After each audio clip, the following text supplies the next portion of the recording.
जय हिंद। आज समझते हैं आयत और वर्ग। ठीक। अब देखिए, जो आयत है, आयत किसे कहते हैं, वर्ग किसे कहते हैं, पहले ये समझिएगा। तो आयत एक बंदाकृति है। देखिए, आपको दिखाई दे रहा होगा चारों तरफ से बंदाकृति है। और आयत एक ऐसी आकृति है जिसकी आमने सामने की भुजाएं बराबर रहती हैं।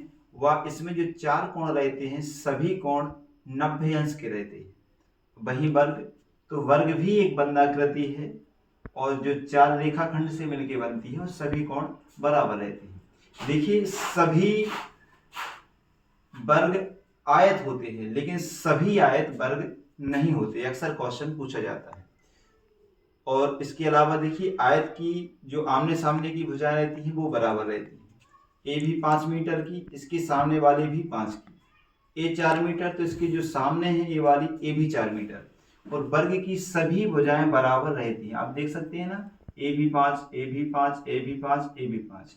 यदि आप माचिस की डिब्बी लेते हैं, उसमें से तीली निकालते हैं और आकृति बनाते हैं, तो जो आकृति बनेगी वो कहलाएगी वर्ग, क्योंकि माचिस की सभी तीलियां लगभग समान होती हैं, बराबर होती हैं। अब देखिए परिमाप। तो परिमाप होता है इसका पूरा ये बाहरी माप, ये पूरी बाउंड्री, जिसको कहा जाता है कि ये, मान लीजिए खेत है तो खेत की जो मेड़ रहती है वो कहलाती है परिमाप। ठीक। अब देखिए, परिमाप निकालने का जो फॉर्मूला होता है आयत का, वो होता है 2 लंबाई धन चौड़ाई। ठीक। अब यहाँ लंबाई कितनी है 5 मीटर, तो यहाँ लिख देंगे 5, प्लस चौड़ाई कितनी है 4 मीटर, तो यहाँ लिख देंगे 4। इनको आपस में जोड़ेंगे तो 5 4 9 गुणित 2 बराबर आ जाएगा 18 मीटर। मीटर इसलिए लिखा क्योंकि ये मीटर में है।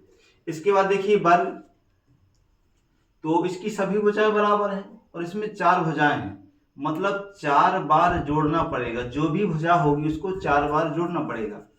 इससे अच्छा है कि आप 4 का गुणा कर दें। ठीक। तो 4 गुणित भुजा, यहां देखिए भुजा आपकी है 5, तो आपका जो आंसर होगा वो होगा 20 मीटर।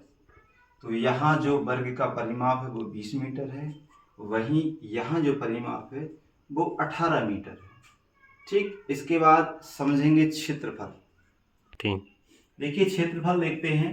तो जो आयत का क्षेत्रफल होता है लंबाई गुणित चौड़ाई, और जो क्षेत्रफल कहलाता है अंदर की माप कहलाती है। जैसे मान लीजिए इसको आप पूरा खेत मान रहे हैं, तो ये जो मेड़ होगी ना, ये कहलाएगी परिमाप, और जो अंदर वाला हिस्सा होगा जिसपे आप फसल उगाते हैं वो कहलाएगा क्षेत्रफल। तो क्षेत्रफल निकालने के लिए लंबाई और चौड़ाई का गुणा करते हैं। इसका फॉर्मूला होता है लंबाई गुणित चौड़ाई। अब देखिए, लंबाई है यहाँ 5 मीटर, तो लिख देंगे 5 मीटर। वही चौड़ाई है आपकी 4 मीटर, तो यहाँ हो जाएगा आपका 4 मीटर। अब इनका आपस में गुणा करेंगे तो 5 और 4 होता है 5 को 20, 5 4 जा 20, और मीटर का गुणा होगा तो आ जाएगा वर्ग मीटर। तो ये जो आंसर आया ये होगा 20 वर्ग मीटर, और यही आपका उत्तर होगा। अब देखिए वर्ग को देखते हैं।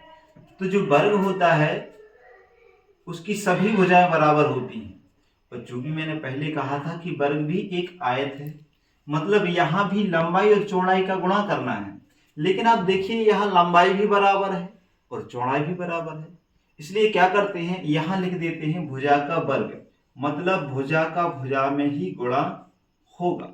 अब यहाँ 5 है तो 5 मीटर, और यहाँ वर्ग मतलब 5 को 2 बार लिखना है, तो यहाँ 5 मीटर। ठीक। तो 5 5 का होगा तो 25 आ जाएगा, और मीटर मीटर का जब होता है तो आता है वर्ग मीटर। ये भी आपका उत्तर होगा 25 वर्ग मीटर। तो यहाँ आपका 20 वर्ग मीटर और यहाँ 25 वर्ग मीटर। अब इसके बाद देखिए एक क्वेश्चन और आता है, उसको समझेंगे कि वो क्या है। अब देखिए, जो आपका ये पूरा का पूरा आयत है, यदि इसको 2 बराबर भागों में बांट दिया जाए तो देखिए ये बन जाएगा त्रिभुज। क्या बन जाएगा? त्रिभुज। अब देखिए त्रिभुज बन जाएगा, इसका सीधा मतलब है यदि त्रिभुज का आपको क्षेत्रफल निकालना है तो वो सीधा आयत का होता है आधा। तो आयत का क्षेत्रफल होता है लंबाई गुण चौड़ाई। तो त्रिभुज जो होगा वो होगा 1/2 गुणित लंबाई गुणित चौड़ाई। अब देखिए 1/2 का मतलब आधा, और ये आधा भी हो गया। ठीक, कहीं कहीं यहां लिखा रहता है आधार गुणित ऊंचाई। ठीक, तो आप ऐसे भी समझ सकते हो 1/2 गुणित लंबाई गुणित चौड़ाई, या 1/2 गुणित आधार गुणित ऊंचाई। ठीक, अब यहां मान लेते हैं यदि इसका क्षेत्रफल निकालना हो तो 4, क्योंकि ये ऊंचाई है, 5 पहले क्योंकि ये आधार है 5 मीटर, गुणित ऊंचाई 4 मीटर, तो 4 मीटर और 1/2 इनका गुणा करेंगे तो आ जाएगा 20 वर्ग मीटर, और वहीं 1/2 एक कैंसिल हो जाएगा, तो आंसर आ जाएगा 10 वर्ग मीटर।